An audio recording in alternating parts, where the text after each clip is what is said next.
मेरे को पूरा भरोसा है कि आप जेईई एडवांस में भी बहुत अच्छा करेंगे और रांची विद्यापीठ का नाम रोशन करेंगे। तो जो स्ट्रेटजीज आपके टीचर्स ने आपको बताए थे वो क्या एग्जाम में काम आए? सबसे अच्छा मुझे यहाँ पर लगते हैं यहाँ के फैकल्टीज, जो मतलब मुझे हमेशा मोटिवेट करते हैं, मुझ पर प्रेशर नहीं आने देते। आपको लगता है कि जो नए क्वेश्चंस जेईई के एग्जाम में आए थे उनको टीचर्स ने कवर किया था? पढ़ाई पे ध्यान दो और अगर जो तुम्हारी हॉबी है वो भी करो, लेकिन पढ़ाई पे ज़्यादा ध्यान दो।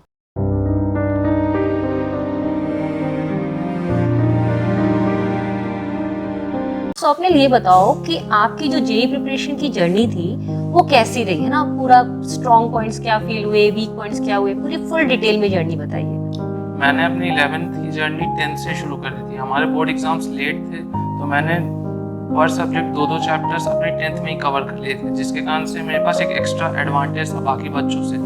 लेकिन एक वीक पॉइंट ये आया कि 11th ख़त्म होते होते तक मैं थोड़ा बीमार पड़ गया, हेल्थ इश्यूज़ थे, जिसके कारण से मुझे 2 महीने का सेटबैक हुआ। लेकिन एक्चुअल में मैं आगे था उन बच्चों से, तो वो मैंने किसी तरह कवर किया और 11th को मैंने अपने मार्च एंड तक ख़त्म कर दिया, जिसके कारण मेरे पास शॉर्ट नोट्स और सारे मेरे पास प्रैक्टिस शीट्स अवेलेबल थे। Swapnil, everyone knows that academics plays a very important role in your success.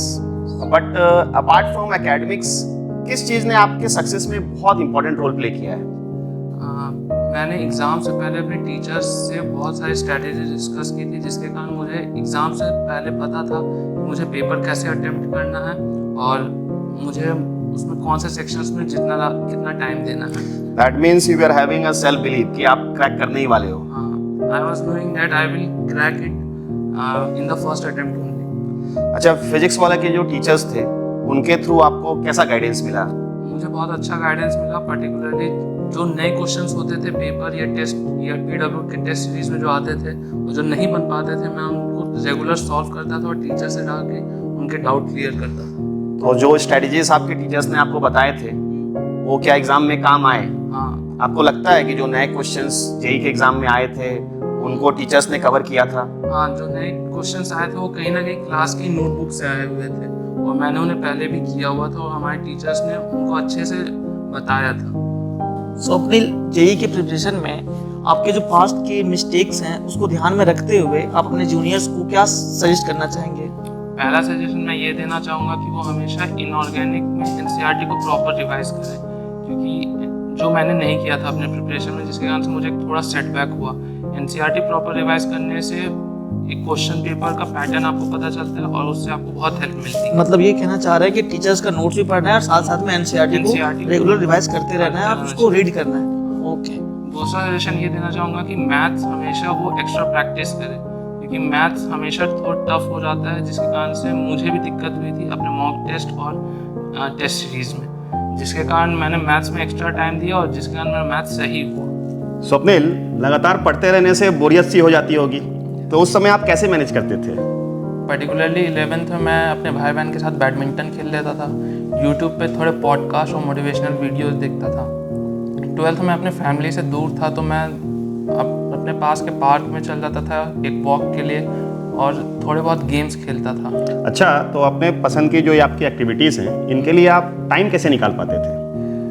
Sir, ज़्यादा पढ़ने से मैं सोचता था कि सैचुरेट आउट ना हो जाए, इसलिए मैं बीच बीच में हर 2 घंटे में एक 10 मिनट का ब्रेक लेता था और कुछ एक्टिविटीज़ कर लेता था। उससे मेरा माइंड भी रिफ़्रेश हो जाता था और एक नया एंथुजियाज्म आता था। अच्छा स्वप्निल, एक बहुत ही सिंपल सा कॉमन सा सवाल है कि जब एग्ज़ाम देते थे कभी कभी किसी एग्ज़ाम में क्या होता है कि नंबर कुछ कम आ जाते हैं या कोई पेपर बहुत हार्ड होता है, थोड़ा टफ होता है, तो उस टेंशन से तुम कैसे कोप अप करते थे?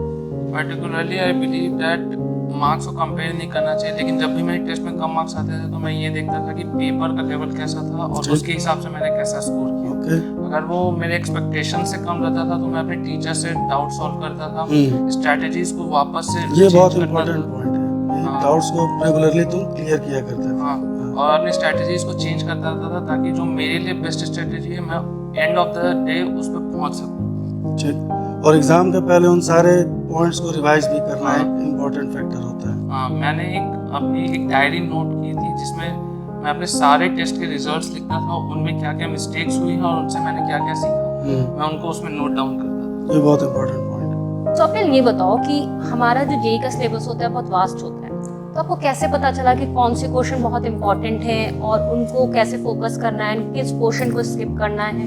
आपकी स्ट्रेटेजी क्या थी इसके लिए? मैंने जब दिसंबर के एंड तक मैंने PYQ एनालिसिस देख रखे थे PW के, जिसमें मुझे पता था कि ये टॉपिक से क्वेश्चंस आने वाले हैं, तो हमेशा मैं उन पे ही फोकस करता था और मॉक टेस्ट में भी कोशिश करता था कि वो क्वेश्चंस में से ज़रूर बन जाने चाहिए। बिल्कुल। और जैसे ही कोई नया क्वेश्चन दिखता था, मैं ये सोचता था कि इसको लगाने का अप्रोच मेरा कम से कम बन जाए, ताकि एट एग्ज़ाम अगर मुझे कोई नया क्वेश्चन मिले तो वो मेरे से बन सके। बिल्कुल। स्वप्निल, अपने प्रिपरेशन के समय किसी सबसे बड़े प्रॉब्लम के बारे में बताइए जो कि आई, दिक्कत आई आपके साथ, और आपने उसको कैसे सॉल्व किया? पर्टिकुलरली मैं 12th के स्टार्टिंग के कुछ महीनों बाद मैं बीमार पड़ गया था, तो मैंने उस दौरान क्या किया कि मैं कोई भी नई चीज़ नहीं पढ़ता था, मैं पुराने ही ओल्ड लेक्चर्स को देख देख के रिवाइज करता था, जिससे मेरा उस ड्यूरेशन में मैं रिवीजन मेरा अच्छा हुआ और मैंने भले कोई नई चीज़ नहीं पढ़ी, लेकिन मेरा पुराना पार्ट बहुत स्ट्रॉन्ग हो गया था। ओके। और जो टाइम आपने लॉस किया जब आप बीमार थे, तो उसको फिर आपने बाद में रिकवर कैसे किया? तब मैं थोड़ा मैंने थोड़ा सोना कम किया और मैंने अच्छा। अपने सोने के टाइम में लेक्चर्स देख देख के उनके सारे नोट्स, DPPs और प्रैक्टिस शीट्स को कंप्लीट किया। अगले 1 महीने में मैंने वापस क्लास को कैच अप कर लिया और मैं उसी पेज से वापस आगे बढ़ता। जेई के प्रिपरेशन में फिजिक्स, केमिस्ट्री, मैथ्स के प्रॉब्लम सॉल्व करने के लिए आपने क्या स्ट्रेटजी? पर्टिकुलरली फिजिक्स में मैं यही ध्यान रखता था कि मैं कंसेप्ट अच्छे से समझूं और उनके क्वेश्चंस रेगुलर बनाते रहूं। केमिस्ट्री में मेरा ये था कि मैं हमेशा उस चैप्टर को पढ़ते टाइम उसके शॉर्ट नोट्स बना लेता था और मैं उसे रेगुलर रिवाइज करता था। मैथ्स में मैं हमेशा ये करता था कि एक्स्ट्रा प्रैक्टिस रखूं, जिसके कारण से टाइप्स ऑफ क्वेश्चन में मुझे दिक्कत ना हो। तीनों चीज़ में मैंने ये कॉमन रखा था कि मैं उस दिन के काम को उसी दिन कंप्लीट कर लेता था और सारे DPPs और प्रैक्टिस शीट्स को हमेशा कंप्लीट रखता था। स्वप्निल, जेई के प्रिपरेशन में फिजिक्स, केमिस्ट्री, मैथ्स 3 सब्जेक्ट होते हैं, इसमें आपके सबसे फेवरेट सब्जेक्ट कौन सा रहा? ऐसे कोई पर्टिकुलर फेवरेट सब्जेक्ट नहीं था, बट मुझे फिजिक्स ज़्यादा अच्छी लगती थी क्योंकि वो मुझे जल्दी समझ आता था, और लेकिन मैं तीनों सब्जेक्ट में इक्वल टाइम देता था। अच्छा, और एक बार बताइए कि जो यहाँ फिजिक्स वाला में जो फैकल्टीज हैं, फिजिक्स, केमिस्ट्री, मैथ्स में आपके सबसे फेवरेट फैकल्टीज कौन से रहे? कोई फेवरेट फैकल्टी थे, सारी फैकल्टीज बहुत अच्छे और मुझे सब पसंद थे जिन्होंने मुझे पढ़ाया। मैथ्स में हेमंत सर ने मुझे काफ़ी ज़्यादा मोटिवेट किया, ब्रजेश सर ने और कमल सर ने मुझे फिजिक्स पढ़ाया और उन दोनों ने बहुत अच्छी स्ट्रैटेजीज बताई। केमिस्ट्री में आपने और गरिमा मैम ने मुझे बहुत अच्छे से डाउट सॉल्व किया, जिसके कारण से रिजल्ट इतना अच्छा आया। सारे फैकल्टी आपको प्रॉपर गाइड किया, डाउट क्लियर किया, मोटिवेट रखा, Yes. जिसका रिजल्ट है कि आज आप अच्छे मार्क्स जे स्कोर कर पाए, है ना? यस। ओके। स्वप्निल, आपने अपनी तैयारी के लिए फिजिक्स वाला को ही क्यों चुना, और रांची विद्यापीठ का जो हमारा ऑफलाइन क्लासेस है, इसमें आपके सक्सेस का क्या रोल रहा है? मैंने फिजिक्स वाला को चुनने के पीछे मेन रीज़न ये था कि ये एक अफोर्डेबल प्राइस में मुझे मिल रहा था और मैंने PWNCET का एग्ज़ाम दिया था जिसमें मुझे एक अच्छा स्कॉलरशिप मिला, तो मैंने यहाँ आके एडमिशन लिया और मैंने देखा कि यहाँ पे एक बहुत अच्छा कॉम्पिटिटिव माहौल है और एक पढ़ने का माहौल है, जिसके कारण से मुझे कंसिस्टेंसी मिली और मैं लगातार इसमें मेहनत करता गया। मुझे जो मटेरियल्स दिए गए वो to the point and competition थे, जो मुझे बहुत हेल्प किए। PW टेस्ट सीरीज से मुझे सेल्फ इम्प्रूवमेंट मिला और उसमें जो अच्छे क्वेश्चंस होते थे, अगर वो मुझसे नहीं बनते थे तो टीचर्स ऑल टाइम डाउट के लिए अवेलेबल रहते थे। कभी भी ऐसा नहीं हुआ कि मेरा टाइम वेस्ट हुआ हो। मैंने यहाँ जितना देर टाइम स्पेंड किया, मैंने अच्छे से पढ़ाई की और कंपटीशन को क्रैक करने के लिए टीचर्स के साथ डिस्कस किया।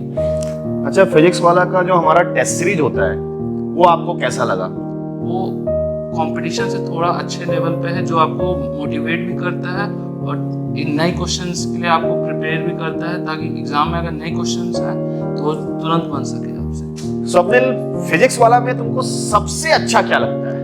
सबसे अच्छा मुझे यहाँ पर लगते हैं यहाँ के फैकल्टीज, जो मतलब मुझे हमेशा मोटिवेट करते हैं, मुझ पर प्रेशर नहीं आने देते। दूसरा एक सबसे बड़ा प्लस पॉइंट ये है कि जो भी क्लास और क्लास नोट्स जो उस दिन लेक्चर में होते हैं वो तुरंत PW ऐप में अवेलेबल हो जाते हैं। अगर किसी रीज़न से, वैसे तो मुझे ऑफलाइन क्लासेस करना सबसे अच्छा लगता है, लेकिन अगर किसी रीज़न से मैं नहीं कर पाऊँ तो मैं उसे उसी दिन देख लेता और अपने नोट्स प्रिपेयर कर लेता हूँ, ताकि अगले क्लास के लिए मैं फुल्ली प्रिपेयर्ड रहूँ। और क्लास में एक सबसे अच्छा फीचर मुझे लगता है दंगल, जिससे मैं जो एक क्विज फॉर्म में होता है क्लास में, और उससे मेरा रिस्पॉन्स टाइम बहुत अच्छा हो जाता है। अच्छा, दंगल क्विज में मतलब क्लास के सभी स्टूडेंट्स एक साथ पार्टिसिपेट करते हैं हाँ। और ये पूरा एक एप्लीकेशन बेस्ड एक क्विज का एप्लीकेशन है और इसमें शायद आपको क्लास में एक ही बार में ही पता चल जाता है कि कौन सा बच्चा क्लास में अभी सबसे अच्छा कर रहा है। कर रहे हैं और उससे मैं डायरेक्ट कंपटीशन अपना देखता हूँ। मैम जैसे स्वप्निल की जेई की प्रिपरेशन थी उसमें पेरेंट्स का भी बहुत बड़ा योगदान होता है,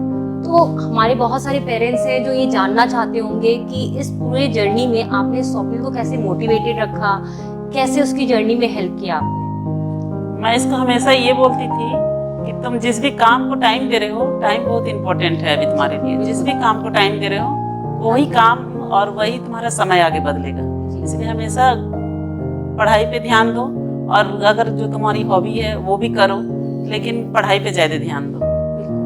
तो अब इतना मोटिवेशन के बाद फाइनली रिजल्ट आ गया है, वो दिन आ गया जहाँ स्वप्निल ने इतना अच्छा चीज दिया है, तो अब आपको कैसा फील हो रहा है? अच्छा लग रहा है, बहुत अच्छा लग रहा है और ये और अच्छा करेगा। थोड़ा सा बीच में बीमार भी पड़ा था, इस वजह से थोड़ा वीकनेस हुआ था इसको, लेकिन रिकवर कर लिया इसने अपनी मेहनत से ही। बहुत अच्छा है इसका मेहनत रहा है और रिजल्ट तो बहुत अच्छा है। Congratulations for your success in JEE Mains 1 and best of luck for JEE Advance also. Thank you very much. मेरे को पूरा भरोसा है कि आप JEE Advance में भी बहुत अच्छा करेंगे और रांची विद्यापीठ का नाम रोशन करेंगे। यस।